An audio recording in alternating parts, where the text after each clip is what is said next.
春雨物語。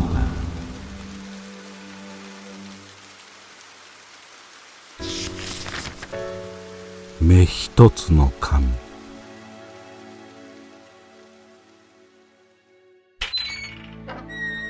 東の人は恵比寿なり、東国の人は田舎者だ。歌などどうして読むのだろうかと言っている。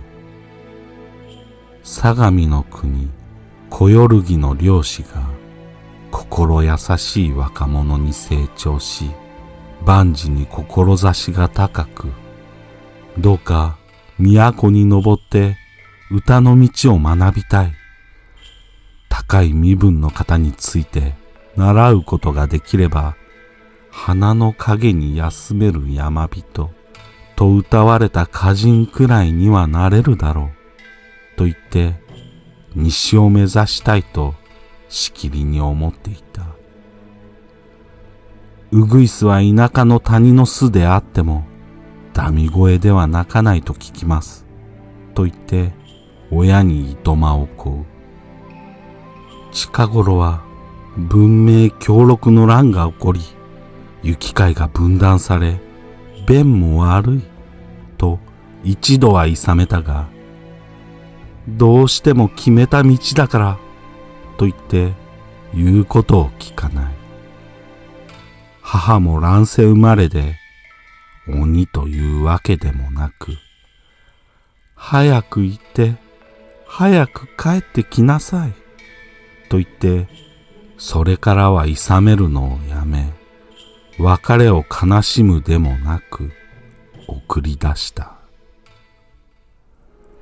多くの関所で手形を手に入れ、各所で咎められることもなく、近江の国に入って、明日は都に、と流行る気持ちに宿を取り損ね、お磯の森の木立に隠れて、今夜はここで野宿しようと、松の根の枕を探して、森深くに入っていくと、風で折れたわけでもない大木が朽ち倒れていた。それを踏み越えて進むが、さすがに不安を感じて足を止める。落ち葉や小枝が道を塞ぎ、浅い沼を渡るように着物の裾がびっしょりと濡れて物悲しい。神を祀った社が立っている。軒は壊れ、階段も崩れて上がることができない。背が高く伸びた草が生え、苔むしている。誰かが昨日宿を取ったのか、少し草が払われているところがあった。今夜の枕はここにしようと決めて、荷物を下ろし、落ち着いてみると、恐ろしさが募ってきた。高い木立の茂る隙間から、キラキラと光る星が見えたが、月が出ていたのは初めだけで、夜露が冷ややかだ。しかしこの若者は、明日の天気は大丈夫だろう、と独り言を言って、敷物を敷いて眠りにつこうとしたが、怪しいことに、ここに近づいてくる人がいる。背が高く、手に矛を持ち、天孫の道案内をした猿田彦の神代を連想させる。後に続いて、修験者が書き初めの衣を肩に結び上げて、金剛城を突き鳴らしてくる。その後について、女房が白い小袖に赤い袴の糊が効いた裾をハラハラと踏み散らして歩く。木の扇をかざして懐かしい感じがした。顔を見れば白い狐であった。その後にたどたどしい道女が続く。これも狐である。一行は社の前に立ち並んで、矛を持った神主が祝詞を声高らかに唱えた。夜はまだ深くないが、何者かが答えてきそうで恐ろしいなどと思っていると、社の戸が荒々しく開け放たれ、何者かが出てきた。見てみれば髪の毛が顔を覆い乱し、その隙間から目を一つ輝かせている。口は耳の付け根まで裂けて、花はあるのかないのかわからない。ネズミ色に染めた着物に、今仕立てたばかりの無紋の藤色の袴を履いて、羽うちわを右手に微笑んでいるのが恐ろしい。神主が、修験者は昨日筑紫を出発し、山陽道を通り都におりましたが、何がし殿の使いでここを通ったところ、一度お目にかかりたいと申して、山の土産に肉を油で煮しめたものと、また出雲の松江の鈴木を2尾、これはお供の者に持たせて、今朝都に到着したので、新鮮なところをなますにして差し上げます。と言うと、修験者が、都の何がし殿、東の君に戦の申し合わせにお使いに参りました。ことが起こっても、この近くまではお騒がせすることはございません。と言った。目一つの神が、この国は無用な大きさの湖に土地を狭められて、山の者、海の者も共に乏しい。土産を急ぎ料理し、酒を酌み交わそうぞ。とおっしゃった。道女が立ち上がり、湯立てで清めた崩れかけたかまどに木の葉や小枝、松笠をかき集めて火をつけた。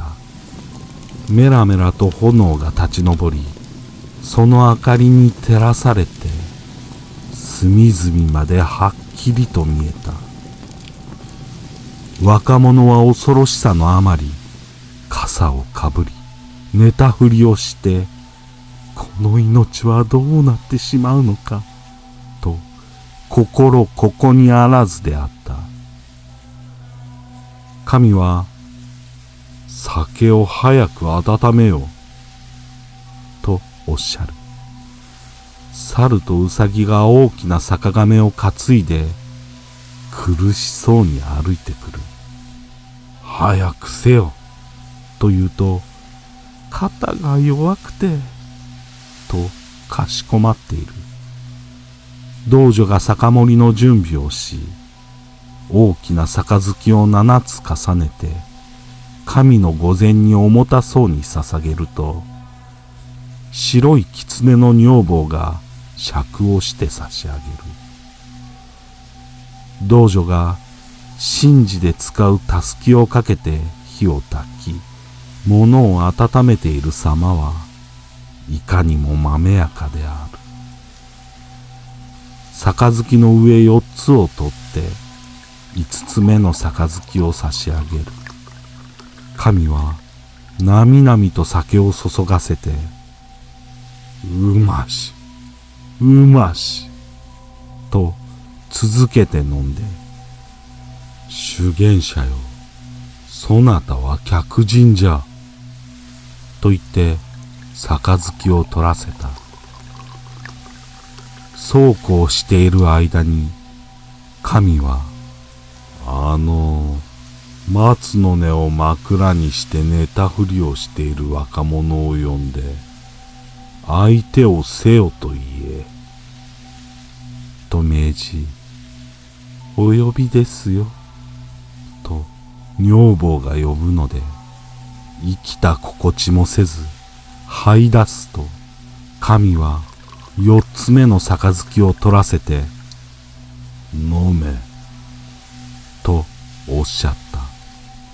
これを飲まなければどうなってしまうのかと思い、多くは好まない酒だが、一息に飲み干した。神は、肉か、なますか、何でも好きな方を与えよ。お前は都に出て、ものを学ぼうとしておるのか。遅かったな。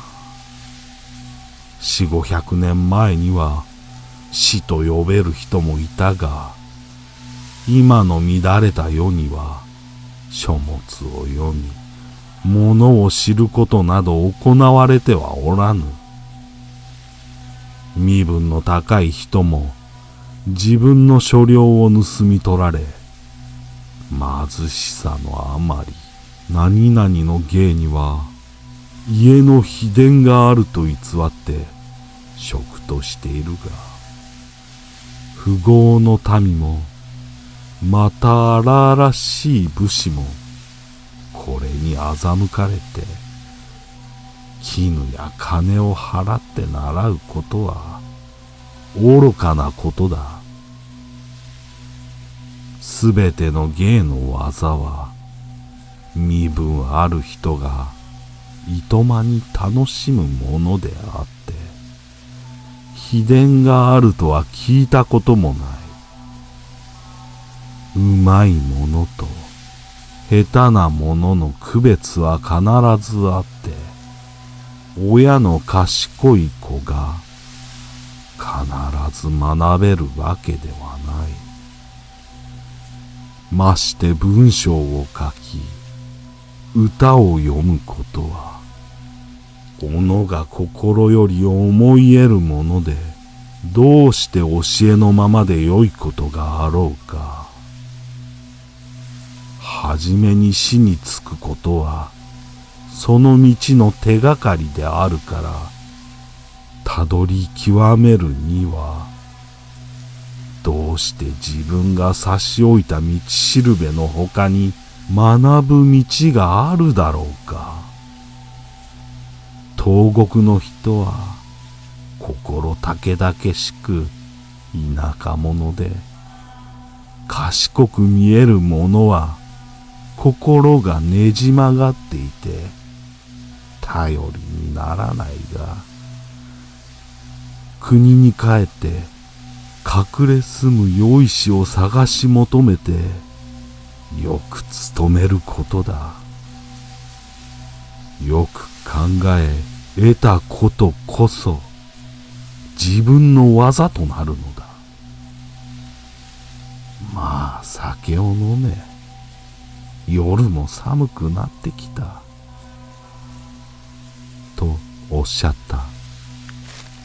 社の後ろから法師が一人出てきた。酒は戒律を破らせやすいが、また冷めやすい。今宵の間は一杯いただこう。と言って、神の左に高く足を組んで座った。顔は丸く平たく、目鼻立ちが鮮やかで、大きな袋を携えたのを右に置いて、さあ、杯を、という。女房が取って差し上げて、扇を手に取り、